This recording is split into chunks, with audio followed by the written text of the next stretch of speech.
Hello friends, ನೋಡ್ರಿ ನಾನಿವತ್ತು ಎಲ್ಲಿ ಬಂದಿದ್ದೀನಿ ಅಂತಂದರೆ ಪಟ್ಟಾಭಿರಾಮ ದೇವಸ್ಥಾನ. ಇದು ಹಂಪಿಯ ಒಂದು ಕಮಲಾಪುರ ಏನಿದೆಯಲ್ಲ, ಕಮಲಾಪುರಿಂದ ಆಲ್ಮೋಸ್ಟ್ ಒಂದು 1 ಕಿಲೋಮೀಟರ್ ದೂರದಲ್ಲಿ ಇರುವಂಥದ್ದು. ಈ ಟೆಂಪಲ್ ಇತಿಹಾಸ ಏನು, ಈ ಟೆಂಪಲ್ನ ಯಾರು ಕಟ್ಟಿದ್ರು, ಎದಕ್ಕೋಸ್ಕರ ಕಟ್ಟಿದ್ರು ಅನ್ನೋದನ್ನು ನಾನು ಹೇಳ್ತಾ ಹೋಗ್ತೀನಿ. ಬನ್ನಿ, ಲೆಟ್ಸ್ ಗೋ.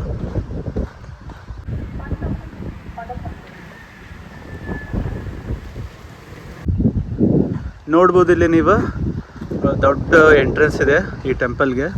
ಇಲ್ಲಿಂದಾನೇ ಫಸ್ಟ್ ಎಂಟ್ರಿ ಆಗೋದಿರುತ್ತೆ ಈ ಟೆಂಪಲ್ಗೆ. ಹಾಗೆ ಬರ್ತಾ ನಾವು ನೋಡ್ಬೋದು ಎಷ್ಟು ವಿಶಾಲವಾದ ದೊಡ್ಡದಾದಂಥ ಗ್ರೌಂಡ್ ಇದೆ ಇಲ್ಲಿ. ಇದು ಸಭಾಮಂಟಪ. ಇದು ಪಟ್ಟಾಭಿರಾಮ ಟೆಂಪಲ್. ಇದೇ ದೇವಸ್ಥಾನ, ಮೇನ್ ಆಗಿರುವಂಥ ದೇವಸ್ಥಾನ. ನಾವು ಈ ಟೆಂಪಲ್ ನೋಡಿದ್ರೆ ನಮಗೆ ಸಡನ್ನಾಗಿ ಏನು ನೆನಪಾಗುತ್ತೆ ಅಂದರೆ ವಿಜಯ ವಿಠಲ ದೇವಸ್ಥಾನ ಏನಿದೆಯಲ್ಲ, ಅದೇ ಥರನೇ ಸೇಮ್, ಲೈಕ್ ಅದೇ ಥರ ಕಾಣಿಸುತ್ತೆ. ನೀವು ವಿಜಯ ವಿಠಲ ಟೆಂಪಲ್ ನೋಡಿರ್ಬೋದು. ಸೊ ಸೈಡಿಂದ ನೋಡಿದಾಗ ಸೇಮ್ ಅದೇ ಥರ ಕಾಣಿಸಿದೆ. ಬಟ್ ಇಲ್ಲಿ ಏನಿಲ್ಲ ಅಂತಂದರೆ ಕಲ್ಲಿನ ರಥ ಇಲ್ಲ. ಅದು ಬಿಟ್ಟರೆ ಆಲ್ಮೋಸ್ಟ್ ಸೇಮ್ ಅದ ಎಲ್ಲ ಟೆಂಪಲ್. ಇದು ಆ ಟೆಂಪಲ್ಗೂ ಈ ಟೆಂಪಲ್ಗೂ ಏನು ಅಷ್ಟೊಂದು ಭಾಳ ಡಿಫ್ರೆನ್ಸ್ ಇಲ್ಲ ರೀ. ಬನ್ನಿ ಮುಂದೆ ನೋಡ್ತಾ ಹೋಗೋಣ. ಈ ಹಂಪಿಯ ಕಲ್ಲಿನ ರಥ ಹತ್ರ ಏನು ಮಂಟಪ ಐತಲ್ಲ, ಆ ಮಂಟಪನೂ ಸೇಮ್ ಇದೇ ಥರ ಐತೆ. ನೀವು ನೋಡ್ತಾ ಹೋಗ್ಬೋದು. ಸೇಮ್ ಪಿಲ್ಲರ್ಸ್ ಆಗಿರ್ಬೋದು, ಆ ಕಟ್ಟಿರುವಂಥ ಆರ್ಕಿಟೆಕ್ಚರ್ ಸ್ಟೈಲ್ ಆಗಿರ್ಬೋದು, same to same almost same ಅದ ಅಂತಲೇ ಹೇಳ್ಬೋದು. ನೋಡ್ರಿ, ಆ ಕಾಲದ ಆ ವಿಜಯನಗರದ ವೈಭವವನ್ನು ನೀವು ಇಲ್ಲಿ ನೋಡ್ಬೋದು. ಒಂದೊಂದು ಕಂಬನೂ ಒಂದೊಂದು ಡಿಫ್ರೆಂಟ್ ಸ್ಟೈಲ್ ಒಳಗದ. ಅಬ್ಬಬ್ಬಬ್ಬಾ, ಈ ವಿಜಯನಗರದ ಸ್ಟೋರಿ ಹೇಳ್ಕೊತ ಹೋದರೆ ಆಲ್ಮೋಸ್ಟ್ ಎಂಡೇ ಇಲ್ಲ ಇದಕ್ಕೆ.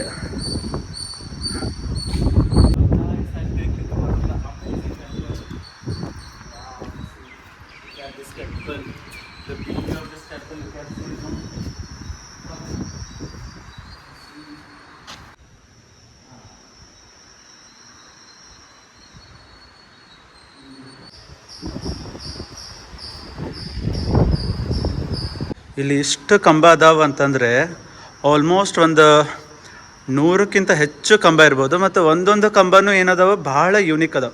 ಒಂದೊಂದು ಕಂಬದ ಮೇಲೆ ಇರೋ ಹಾರ್ಟ್ ಡಿಫ್ರೆಂಟ್. ಒಂದು ಕಂಬದಕ್ಕಿಂತ ಇನ್ನೊಂದು ಕಂಬ ತುಂಬ ವೆರೈಟಿ ಆಗಿರುವಂಥದ್ದು ಕಂಬ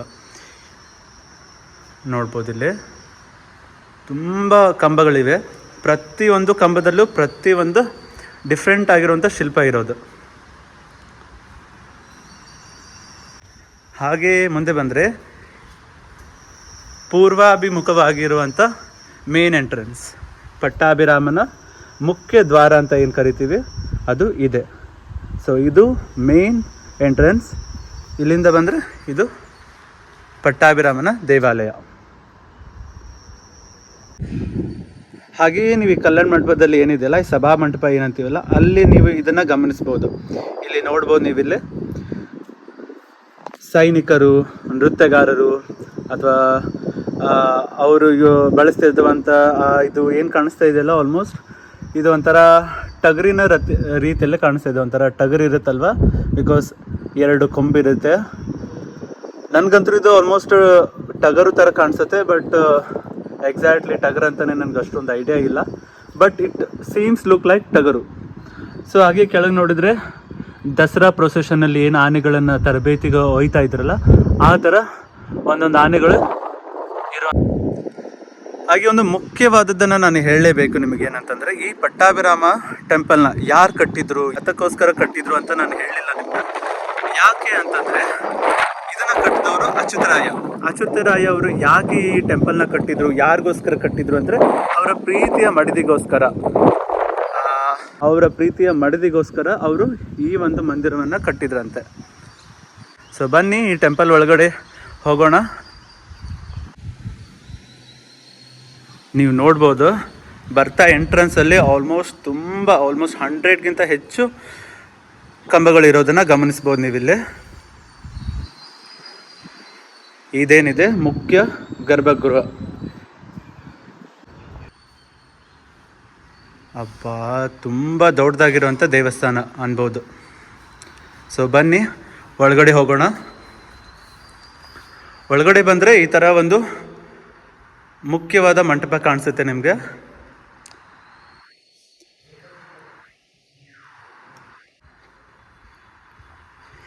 ಇದೇ ನೋಡಿ, ಇದೇ ಪಟ್ಟಾಭಿರಾಮನ ಗರ್ಭ ಗುಡಿ. ಇವಾಗ ಇಲ್ಲಿ ಮೂರ್ತಿ ಏನಿಲ್ಲ, ಮೂರ್ತಿ ಅಥವಾ ಏನೂ ಇಲ್ಲ ಇಲ್ಲಿ.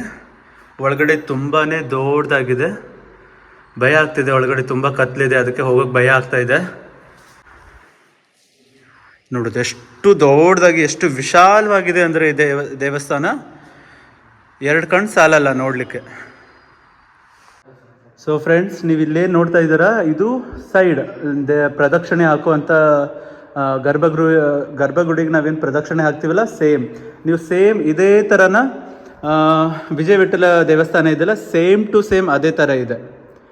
ಎಕ್ಸಾಕ್ಟ್ಲಿ ಅದಕ್ಕೂ ಇದಕ್ಕೂ ಏನು ತುಂಬ ವ್ಯತ್ಯಾಸ ಇಲ್ಲ. ತುಂಬ ಅಂದರೆ ತುಂಬ ಸಿಮಿಲರ್ ಆಗಿರುವಂಥ ಟೆಂಪಲ್ ಇದು. ಯಾಕಪ್ಪ ಅಂತಂದರೆ ಈ ಸಿಸ್ಟಮ್, ಈಗ ಏನು ಇಲ್ಲಿ ಕೆಳಗಿದೆಯಲ್ಲ, ಇಲ್ಲಿ ಕೆಳಗೆ ನೀರು ಹೋಗ್ತಾ ಇದ್ದರೆ ಮೇಲ್ಗಡೆಯಿಂದ ಬೆಳಕು ಬರುತ್ತೆ. ಸೊ ಆ ಬೆಳಕು ಏನು ಕೆಳಗೆ ಬೀಳುತ್ತಲ್ಲ, ರಿಫ್ಲೆಕ್ಟ್ ಆಗಿ ಇನ್ನೂ ಜಾಸ್ತಿ ಬೆಳಕು ಬರೋದಕ್ಕೋಸ್ಕರ ಈ ಒಂದು ಸಿಸ್ಟಮ್ ಮಾಡಿರುವಂಥದ್ದು. ಸೊ ಇಲ್ಲಿಂದ ಬೆಳಕು ಬರುತ್ತೆ, ಆ ಬೆಳಕು ಏನು ಬೀಳುತ್ತೆ, ಇಲ್ಲಿ ನೀರಿರುತ್ತೆ.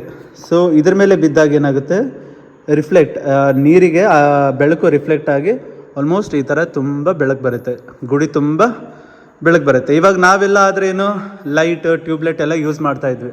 ಆಗಿನ ಕಾಲಕ್ಕೆ ಅವ್ರ ಹತ್ರ ಲೈಟ್ ಆಗಲಿ ಟ್ಯೂಬ್ಲೈಟ್ ಆಗಲಿ ಏನೂ ಇರಲಿಲ್ಲ. ಸೊ ಇದೇ ಮೆಥಡ್ ಆವಾಗ ಅವರು ಲೈಟ್ಗೋಸ್ಕರ ಮಾಡ್ತಾಯಿದ್ರು ಅಂತ ನಮಗೆ ಇದರಿಂದ ಗೊತ್ತಾಗುತ್ತೆ. ನೀವಿಲ್ಲಿ ನೋಡ್ಬೋದು,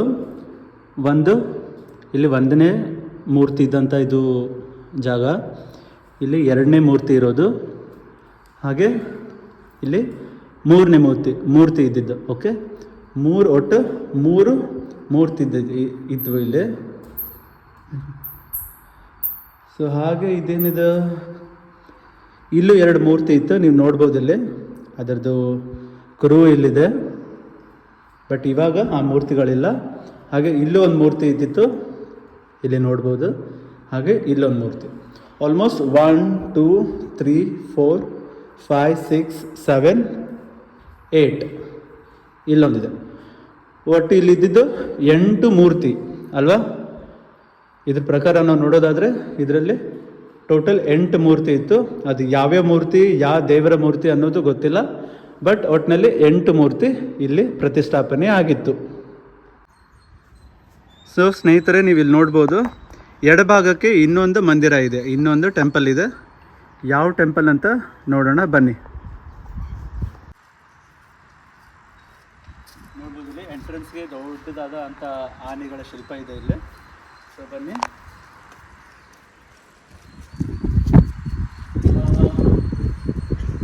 ಆಲ್ಮೋಸ್ಟ್ ವಿಜಯನಗರ ನಮ್ಮ ಕೈ ತಪ್ಪಿ ಆಲ್ಮೋಸ್ಟ್ ವರ್ಷಗಳೇ ಆಗಿದ್ರು, ಇನ್ನೂ ಆದರೂ ಈ ವಿಜಯನಗರದ ವೈಭವ ಆಗಿರ್ಬೋದು, ಪ್ರತಿಯೊಂದು ಕಂಬಗಳೇನಿದೆಯಲ್ಲ, ಆ ವಿಜಯನಗರದ ವೈಭವ ಏನಿದೆಯಲ್ಲ ಅದನ್ನು ವಿಸ್ತಾರವಾಗಿ ಹೇಳ್ತಾ ಇದೆ. ಇನ್ನೂ ಆದರೂ ಆ ವಿಜಯನಗರದ ವೈಭವ ನಮ್ಮ ಕಣ್ಣು ತುಂಬಿ ಬರುತ್ತೆ.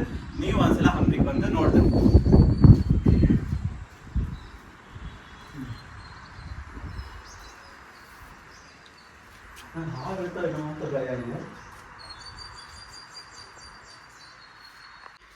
ಇಲ್ಲಿ ಯಾವ ದೇವ್ರ ವಿಗ್ರಹ ಇತ್ತು ಅಂತ ಗೊತ್ತಿಲ್ಲ, ಎಷ್ಟು ದೊಡ್ಡದಾಗಿದೆ. ಇದು ಗೋಪುರ ತುಂಬ ದೊಡ್ಡದಾಗಿ ವಿಶಾಲವಾಗಿದೆ ಕಟ್ಟಿಸಿದ್ದಾರೆ. ಎಷ್ಟು ವಿಶಾಲವಾಗಿದೆ ಅಂತಂದರೆ ಈ ದೇವಸ್ಥಾನ ತುಂಬ ದೊಡ್ಡದಾಗಿದೆ.